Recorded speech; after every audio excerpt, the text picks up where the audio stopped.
and I've watched the struggles to save this carnival. When I took up radio in 1974, by 1975, the borough was caught. There was a green little leaflet that I'm trying to find where it says we're appealing to the organizers of the Notting Hill Carnival to remove it. This is one of many events. It is crucial to acknowledge our difference, our sameness, and our value as people. We are worthy. We are the fabric of this society, and the carnival is not just a tourist attraction, but it actually is an income generator. And as Alex, and as we know, it is one of the biggest street carnivals in Europe. You can go across the globe and mention Notting Hill Carnival, and you'll find at least one person who knows what it's all about. I command everyone here to tell and share insight to the carnival and the people who put in the hard work to make it a reality. Tell that story, because it's crucial. In 1973, the carnival was not going to happen, you know, and that's the truth. In 1972, we had a lovely, for the first time, the jump up was on the back of a truck. Luckily, a band had come from Trinidad and won a prize. They were quite a well-known band in Trinidad. They were called Pan American North Stars. This woman, Merle Major, put the band on the back of a truck, and they had about 500 people or so, and that was very nice. And the following year, I saw an advert in the Time Out magazine of all places for the people of the neighborhood. And when they called the meeting, like I said, 5 people turned up, and 2 of them was Sterling Batiste and his partner Grenville Price, myself, a woman from Dominica, and I think maybe the community policeman, and the director, Anthony Perry. And I said the reason that only 5 people turned up here today is because this thing is dying. Putting the steel band drums around your neck and walking through the neighborhood is wonderful, but it ain't saying nothing. You can't have a carnival with 1 band. You can't do it. The people had got tired and fed up of it. But luckily, I had a plan. And the plan involved bringing in all the islanders. So that changed the face of the carnival in 1973, where 50,000 people came. Alex Pascal is one of the first persons to I invited to come to broadcast live. So the live broadcast brought tons of people. I stayed until 1975, and Bob Marley used to come and sit there right there on Portobello Road, listening to the sound system and bringing Coxswain with him, and all sorts of wonderful things used to happen. Really, it was a wonderful time watching this thing grow. And I think Jack had it a little bit wrong. The first year was 50,000, the second year was 250,000 people. And the third year, I had to close my eyes. Because right here on this ground here, right here, the Capital Radio bus came. And there was a wicked DJ. His name was Greg Edwards. And all the women loved him, loved the soul music that he played on the radio. So when I invited Capital Radio to come and broadcast live at this carnival, well, you could imagine what would happen. And that's the first time we had 750,000 people, according to the police estimates. Last year, personally, I didn't attend Carnival, and a few of my friends and family didn't either. Grenfell Tower not only hit us really badly, especially myself and my family. We lost my uncle. But the community we didn't feel like partying. But one thing I will say is the respect that was shown from people in the community and outside. And let me just say, not only on Carnival, but in general, if it wasn't for the love that we were shown, not only by this community, but every other community, and that's really the the thing that we want to leave behind is the strength of your community and how you can be part of it and how you can work to make it stronger. If it wasn't for this, I'm telling you right now, we would have all crashed and burned a long time ago. It's the only thing that really keeps us going, that gives us that push, gives us the energy. We don't need to be reminded why we fight. We have a long road in terms of justice and all of that sort of things, and hopefully that will happen. We will make sure it happens. We won't let it be any other way. But all I'm trying to say, I'm just going to keep it sweet. I don't want to ramble on, but Carnival has taught us a lot. And for the first time in a long time, I'm looking forward to being at Carnival this year, partying with my family. You know, the funding of Carnival is fantastic today. I remember we used our own money, and Alex Pascal inviting us down to Radio London, where he had a program, and we talked about Carnival, encouraging people to come, encouraging the funding agencies. I remember the time we got £500. I remember the time when Sir David Lane was the chairman, and we got £1,500 to run Notting Hill Carnival.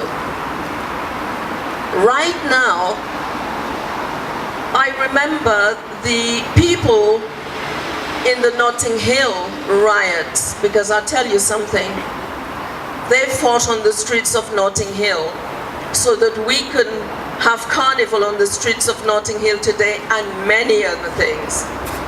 So as I go along, I remember the people, but we must remember the women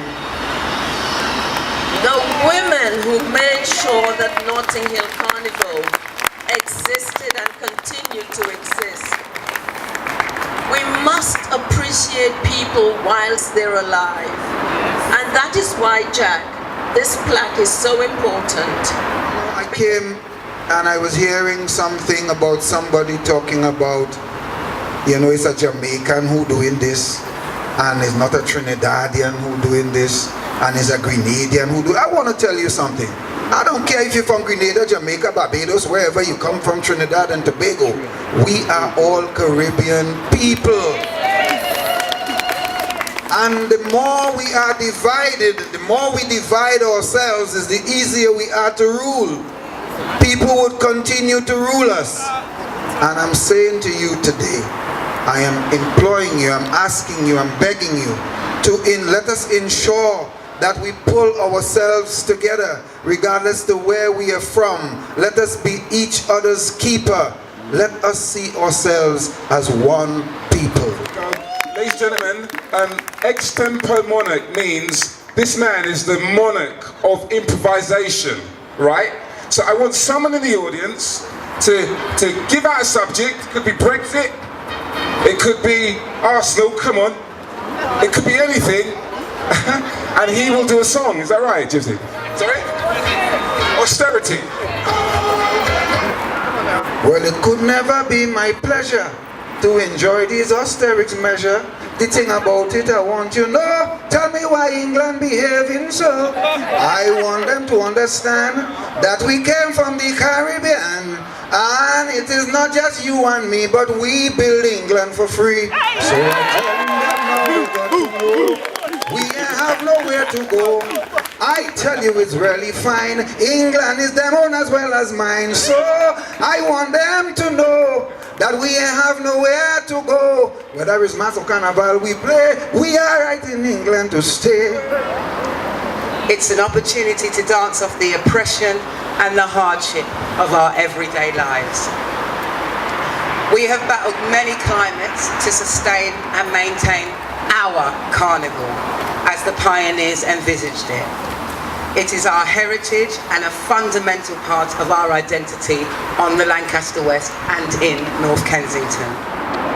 The roots of Notting Hill Carnival took shape in the mid-1960s, coming from two separate but connected strands exclusively. A roll call for our pioneers, all given a mention, paying homage, enshrined, culturally representing. Honoured with the largest blue plaque in world history, a glorious tribute awarded most fittingly for a Caribbean carnival held 30th of January 1959 in response to poor race relations during these problematic times. Bringing us together in Cambridge Gardens, Ladbroke Grove today, where the largest Blue Heritage plaque will be erected in world history by Nubian Jack Community Trust for the pioneers of Nottingham Carnival as a true and living testimony. A little bit political here. Going to get a lovely white woman and a lovely black woman to unveil this plaque. Because today, after today, we leave with a unity and a consensus of Notting Hill Carnival. The fighting stops after today. This plaque costs £5,238. There it is, the largest blue plaque in the universe. Fantastic. 70 wonderful pioneers. Plaque could have been a bit bigger, don't you think? Okay, I'm just going to go off the bat, shake your hand, brother. Thank you. There's no thank me, there is thank you entirely. Such a stand-up moment to take it upon yourself to create the world's largest plaque to honour the struggles that have gone on in the Notting Hill Carnival. How did that come? How did that come about? Because no one else is doing it. And we have given our one of Britain's most cultural icons a piece of cultural estate. So a people's art is an expression of their freedom.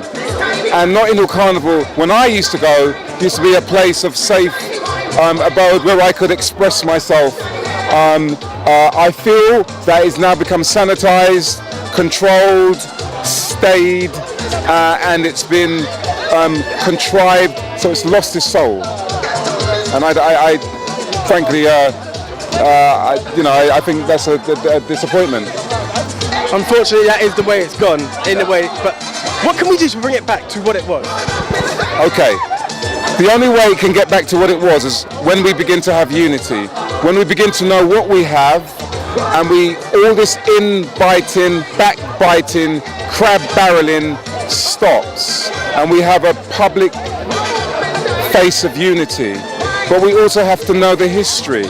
So that's what this is about today, honouring those who've made it, who've made Notting Hill Carnival what it is. Would you actually put any social networks out there for anyone wanting to get in contact with you to talk further? They can go to God, first place, and then they can go to my website, which is nubianjack.org. There's no C in Jack, because I gave my C to charity. It's a little quick. Thank you very much. You're welcome, brother.